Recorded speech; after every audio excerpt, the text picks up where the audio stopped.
नमस्कार, Dayanand online classes में आपका हार्दिक स्वागत है। तो आज की इस क्लास के अंदर हम क्या पढ़ेंगे, कक्षा 10 की जो गणित है उसका जो प्रश्नावली 11.3 उसके बारे में पढ़ेंगे। तो पहले मैं आपको इसके अंदर बताऊंगा कि त्रिभुज के आंतरिक कोणों के समद्विभाजक, त्रिभुज के आंतरिक कोणों के समद्विभाजक मतलब त्रिभुज के अंदर कोण बनते हैं उनके समद्विभाजक संबंधित कुछ प्रमेय और कुछ क्वेश्चन उनको सरल करना सीखेंगे। तो मैं आपकी किताब का जो प्रमेय 11.3 प्रमेय 11.3 वो आपको सिद्ध करना सिखाऊंगा कि उस प्रमेय क्या है।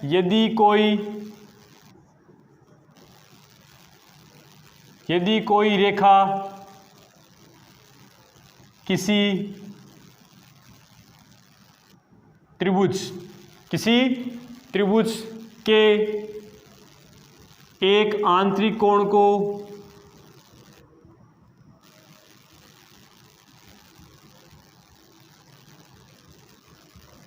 समद्विभाजन आंतरिक कोण को समद्विभाजन करे तो वह समद्विभाजन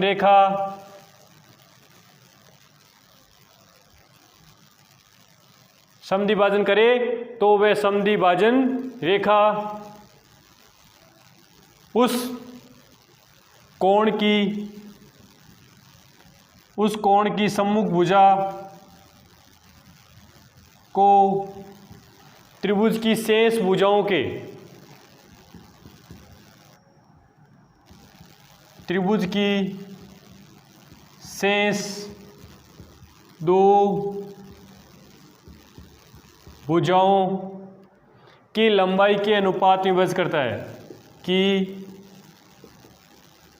लंबाइयों के अनुपात में विभाजित करता है। शेष भुजाओं की लंबाई के अनुपात में विभाजित करती है या करता है। तो अब हम दिया हुआ सबसे पहले तो दिया हुआ हमारे पास क्या है, त्रिभुज के अंदर कोई आंतरिक कोण है। जैसे आपने ले लिया त्रिभुज,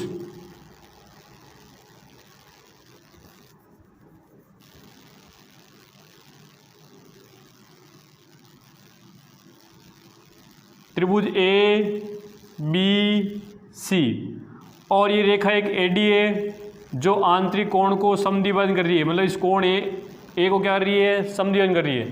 तो आप लिखोगे दिया हुआ में त्रिभुज ए बी सी में रेखा एडी कोण ए को समद्विभाजन करती है, अर्थात कोण 1 बराबर कोण 2 कि ये कोण 1 है कोण 2 के बराबर है। अब आपको सिद्ध करना है, समद्विभाजन करे आंतरिक कोण का समद्विभाजन करे तो वह समद्विभाजन कोण करे तो वह समद्विभाजन उस कोण की सम्मुख भुजा, अब इस कोण की सम्मुख भुजा कौन सी है, BC को त्रिभुज की शेष दो भुजाओं की लंबाई के अनुपात में विभाजित करती है। तो इसको समद्विभाजन कर रही है BD, सम्मुख भुजाओं क्या कर रही है BD और DC में। अब शेष भुजाएं कि इस भुजा को हमने ले ली कि सम्मुख भुजा को कर रही है BD अनुपात CD में, और शेष भुजाएं कौन सी बची AB और AC। तो शेष भुजाओं की लंबाई के अनुपात में विभाजित कर रही है तो AB बटा AC, ये आपको सिद्ध करना है। अब इसमें लिखेंगे रचना के पॉइंट में क्या करना आपको कि जो AD है इस AD के समांतर एक रेखा खींचनी है आपको।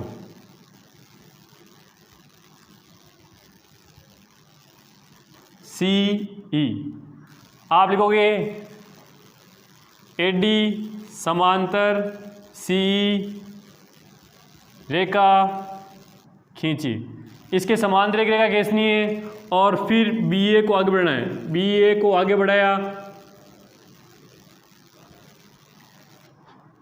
तथा BA को आगे बढ़ाने पर BA व बढ़ाने पर E बिंदु पर प्रतिच्छेद करती है। E पर प्रतिच्छेद करती है। तो ये हो गई हमारी उपपत्ति के पद में चलेंगे हम। तो रचना में हमने क्या कर लिया, इसको C को AD के समांतर लिया और A को E से मिला दिया। अब उपपत्ति के अंदर आप देखो कि जैसे यहाँ कोण बन रहा है, इसको दे दिया हमने कोण नंबर 3, यहाँ जैसे कोण बन रहा है कोण नंबर 4। तो आपके देखो रचना से आप लिखोगे, रचना से AD समांतर है CE के। AD क्या है, CE के समांतर है। तो AD CE के समांतर है, तो देखो कोण 1 बराबर होगा कोण 3 के संगत कोण है, और कोण 2 बराबर होगा कोण 4 के एकांतर कोण है। क्योंकि रेखाएं समांतर है इसलिए कौन से कोण होंगे, एकांतर कोण, और एकांतर कोण हमेशा क्या होते हैं, बराबर होते हैं। तो कोण 1 बराबर हो गया 3 के, कोण 2 बराबर 4 के। और अब आप यहाँ लिखोगे दिया है कोण 1 बराबर है कोण 2 के। ये चीज़ आपको दी गई है कि कोण 1 बराबर कोण 2 के है, और आपने क्या लिख लिया कि कोण 1 बराबर कोण 3, कोण 2 बराबर 4। तो इससे क्या होता है, अतः कोण क्या लिखोगे, अतः कोण 3 बराबर होगा कोण 4 के, कि ये कोण 3 और 4 आपस में क्या है, लंबाई में समान है। तो त्रिभुज, इस त्रिभुज का नाम लिखो AEC में AE बराबर होगा AC के, क्योंकि जिस त्रिभुज के दो कोण समूह कोण बराबर है तो उसकी सम्मुख भुजाएं भी क्या होगी, बराबर। यहाँ लिख लेना, क्योंकि नोट ये समद्विबाहु त्रिभुज बन जाएगा। कौन सा बन जाएगा, समद्विबाहु त्रिभुज। और समद्विबाहु त्रिभुज के समूह कोण बराबर होते हैं तो समूह भुजाएं भी बराबर होगी। तो ये हमने समूह कोण समूह भुजाएं बराबर कर दी। अब आपको ये दिया हुआ है कि AD समांतर है CE के, तो त्रिभुज BEC में, त्रिभुज BEC में थेल्स प्रमेय से क्या होगा कि ये भुजा इस भुजा के समांतर है, तो शेष भुजाओं के संगत भाग समानुपाती होंगे। BA बट्टा AE बराबर BD बट्टा DC। लेकिन यहाँ आप लिखोगे कि अभी आपने लिख लिया कि AE बराबर है AC के, तो ऊपर तो AB का AB है, ये AE की जगह आप लिख लो AC BD बट्टा DC। तो इस प्रकार ये BD बट्टा DC शेष भुजाएं AB बट्टा AC के अनुपात में विभाजित करती है। तो ये आपका प्रमेय पूर्ण हुआ कि त्रिभुज के एक आंतरिक कोण की समद्विभाजन रेखा उसकी सम्मुख भुजा को समद्विभाजन करे तो शेष भुजाओं के अनुपात में विभाजित करती है। जो सम्मुख भुजा है उसको विभाजित कर रही है तो वह विभाजन शेष भुजाओं के अनुपात में विभाजित ही होता है। तो ये आपका एक प्रमेय हो गया 11.3। अब हम अगला प्रमेय लेते हैं जो इस प्रमेय का विलोम है, उल्टा है। इसी प्रमेय का विलोम करेंगे हम।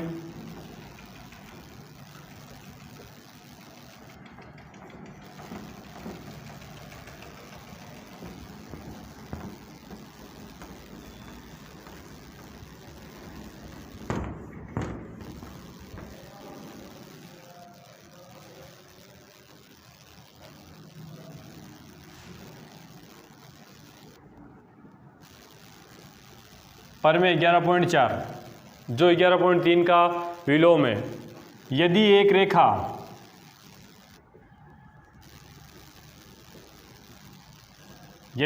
है जो किसी त्रिभुज के एक शीर्ष से, जो क्या करती है, जो किसी त्रिभुज के एक शीर्ष से निकलती है, क्या करती है, वो एक शीर्ष से इस प्रकार खींची जाती है या निकलती है, इस प्रकार खींची जाए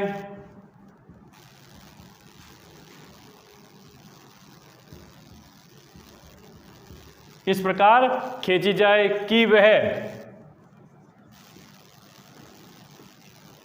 उसके सम्मुख भुजा, उसके सम्मुख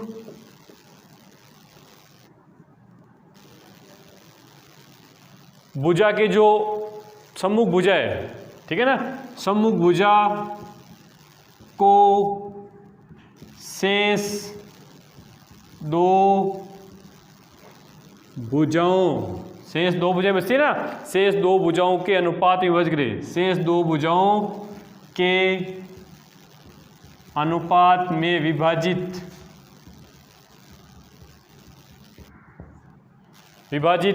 करे तो वह रेखा जिस शीर्ष से निकलती है, वह रेखा शीर्ष पर बने कोण की समद्वि भाजक रेखा होगी। सिद्ध करना है समद्वि भाजक रेखा होगी या उस सम्मुख कोण को समद्विभाजन करती है, या बता सकते हो शीर्ष पर बने कोण को समद्विभाजन करती है, समद्विभाजन करती है। तो अब देखो हम सबसे पहले इसमें लेंगे कि त्रिभुज, तो आप पहले लिखोगे दिया है। अब आपको दिया हुआ क्या है कि एक त्रिभुज है, तो जैसे आपने त्रिभुज ले लिया, आप देखो त्रिभुज थोड़ा नीचे लेंगे, ये त्रिभुज ले लिया हमने, त्रिभुज ए बी सी। यदि एक रेखा किसी त्रिभुज के एक शीर्ष है, तो एक शीर्ष हमने शीर्ष ए से निकाल लिया, ये रेखा ए डी इस प्रकार खींची जाए कि वह सम्मुख भुजा को शेष दो भुजाओं के अनुपात में विभाजित कर रही है। तो हम लिखेंगे त्रिभुज ए बी सी में रेखा ए डी इस प्रकार है कि सम्मुख भुजा को समझे कैसे कर रही है, बी डी बटा डी सी, शेष दो भुजाएं कौन सी होगी, ए बी बटा ए सी, यह आपको दिया हुआ है। सिद्ध करना है कि ये समद्विभाजन रेखा, ये जो रेखा है ए डी, वो क्या करती है, जिस शीर्ष से बनती है उस कोण को समद्विभाजन करती है। तो आपको सिद्ध करना है कि ए डी कोण ए का समद्विभाजन करती है या समद्विभाजक करती है, समद्विभाजन करती है। जैसे मैंने यहाँ न्यूमरिक दे दिया है, कोण 1 लिख दिया और यहाँ लिख दिया कोण 2। आपको सिद्ध करना होगा कि कोण 1 बराबर है कोण 2 के। अब हम यहाँ लिखेंगे रचना का पॉइंट। तो रचना के पॉइंट में क्या करना है कि आपको रचना इस प्रकार लिखनी है कि ये ऐसी भुजा है, इस बी ए को इस प्रकार आगे बढ़ाया, बी ए को इस प्रकार आगे बढ़ाया कि बी ए बराबर ए ही है, जितना बी ए उतना ही ए ही है, और ई को सी से मिलाया, वे ई को सी से मिलाया। अब आपको इन दोनों को मिला देना है। अब हमारा पॉइंट आएगा उपपत्ति।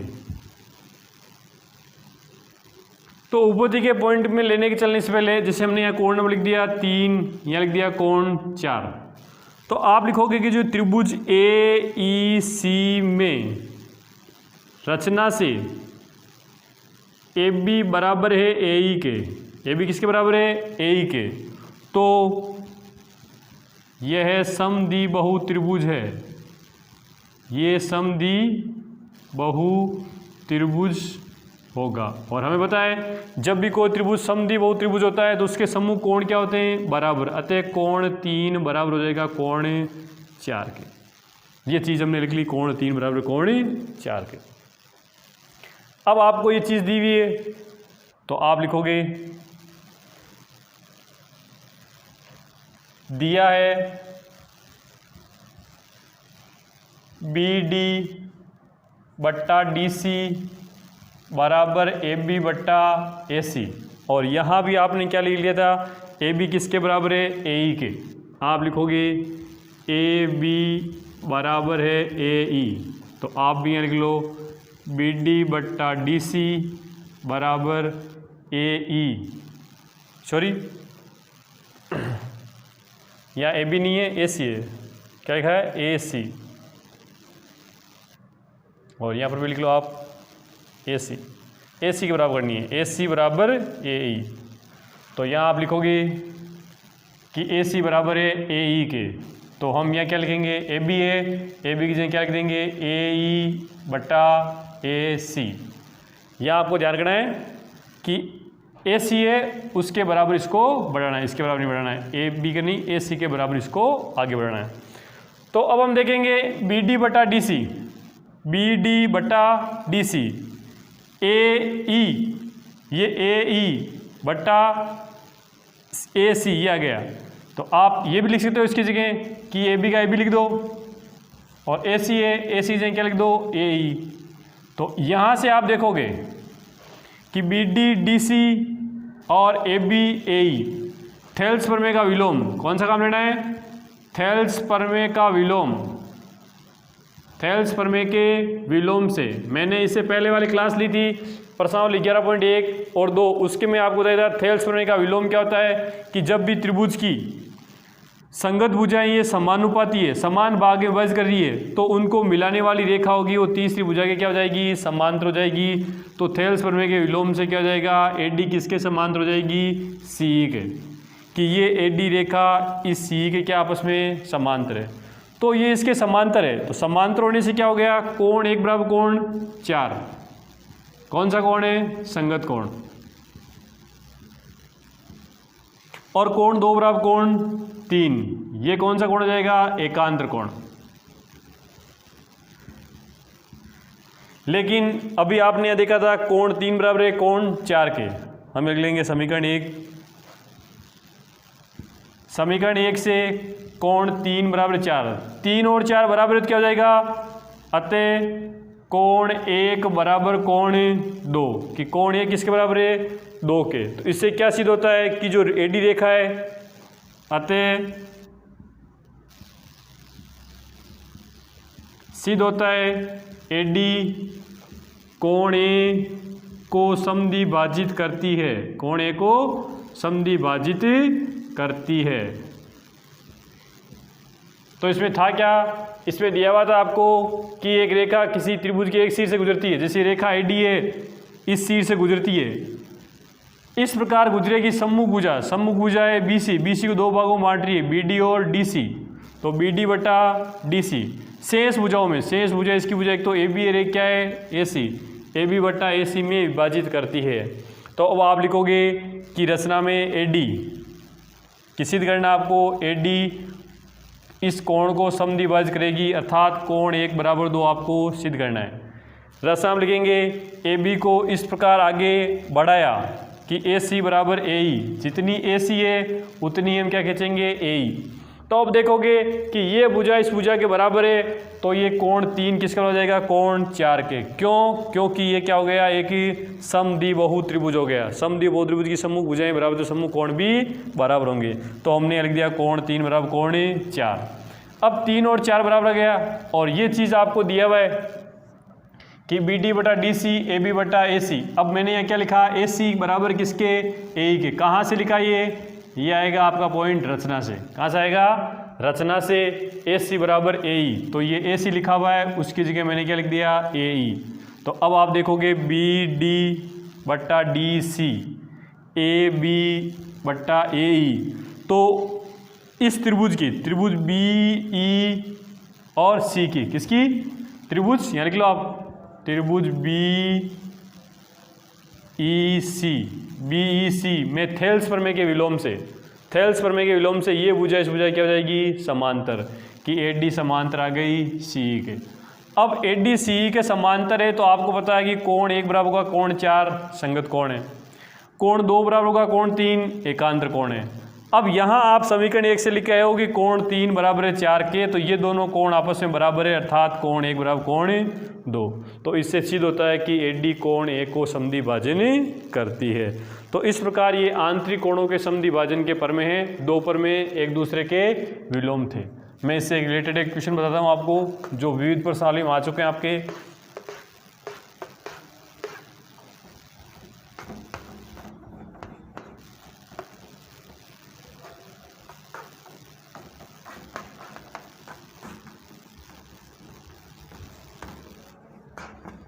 जो इस प्रश्नावली की विविध प्रश्नावली में उसके क्वेश्चन बताता हूँ एक दो आपको, जो इन्हीं क्वेश्चनों से रिलेटेड है। कि उस क्वेश्चन में कह रहा है कि आपको दिया हुआ है आकृति, प्रश्न दिया हुआ है कि आकृति, दी गई आकृति में ADA वो कोण A का समद्विभाजन है।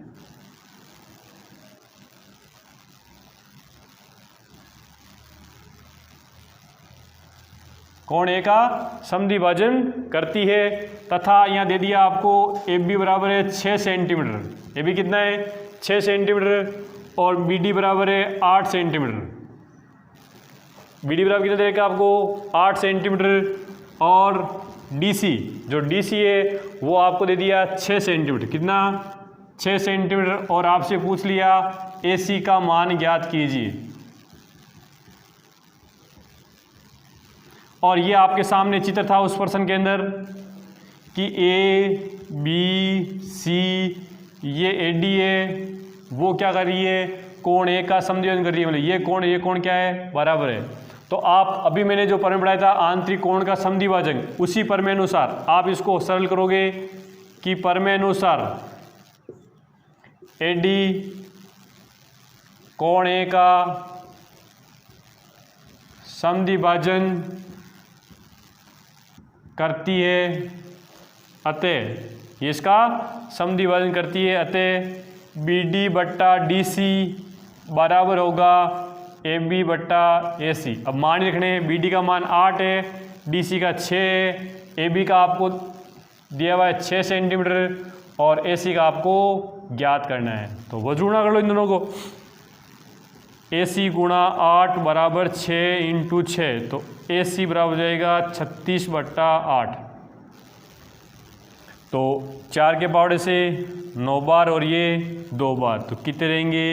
4.5 सेंटीमीटर। ये आपका क्या जाएगा? AC। तो इस प्रकार आप इस प्रमेय का उपयोग करके इन क्वेश्चनों को सरल कर सकते हैं। तो अब हम अगला प्रमेय पढ़ते हैं 11.5। इस 11.5 से हम क्या करेंगे? बाह्य कोण के समद्विभाजक, त्रिभुज के बाह्य कोण का समद्विभाजन। इससे पहले हमने 2 प्रमेय पढ़े थे, उसमें आंतरिक कोण के समद्विभाजन पढ़े थे। अब हम पढ़ेंगे बाह्य कोण के समद्विभाजन। तो ये प्रमेय क्या है? प्रमेय है त्रिभुज के किसी बाह्य कोण, त्रिभुज के किसी बाह्य कोण का समद्विभाजक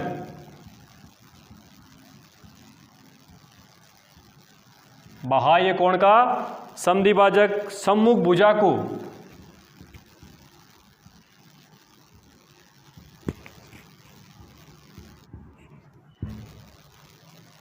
सम्मुख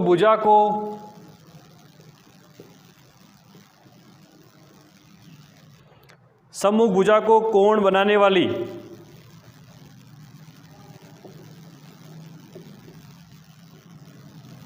सम्मुख भुजा को कोण बनाने वाली भुजाओं के अनुपात में बाह्य विभाजित करता है। अनुपात में बाह्य विभाजन करता है। बाह्य विभाजन करना है, इसमें बाह्य विभाजन करता है। ये चीज़ आपको सिद्ध करनी है।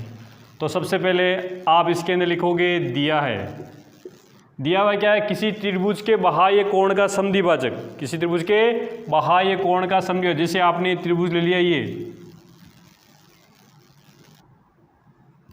त्रिभुज ए बी सी और इस कोण को मैंने आगे बढ़ा दिया ये, ठीक है। अब इस कोण का समद्विभाजक, जैसे थोड़ा छोटा बना लो चित्र को, ये यहाँ ले लिया ये। अब इस बाह्य कोण का समद्विभाजक, इस बाह्य कोण का समद्विभाजक लिया आपने से,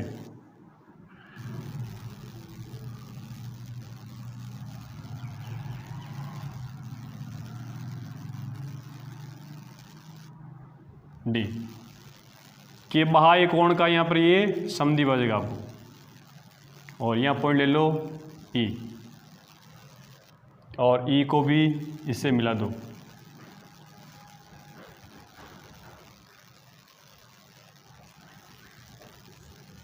लिखेंगे दिया हुआ है त्रिभुज एबीसी में ए डी कोण ए को बाह्य विभाजन करती है, बाह्य विभाजन करती है, मतलब कोण एक बराबर कोण ए 2 है, कोण एक किसके बराबर है, कोण ए 2 के बराबर है।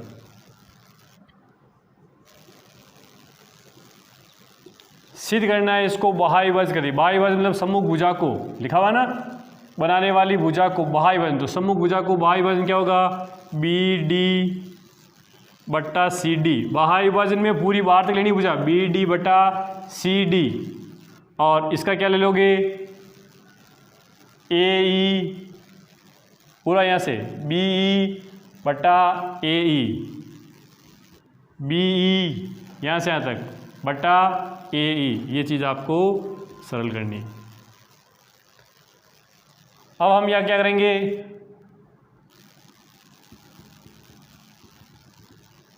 ये एक बिंदु ले लिया एफ, क्या ले लिया एफ, यहाँ आप ये लिख दो, तो बाह्य अनुपात आपको यहाँ क्या लिखना है,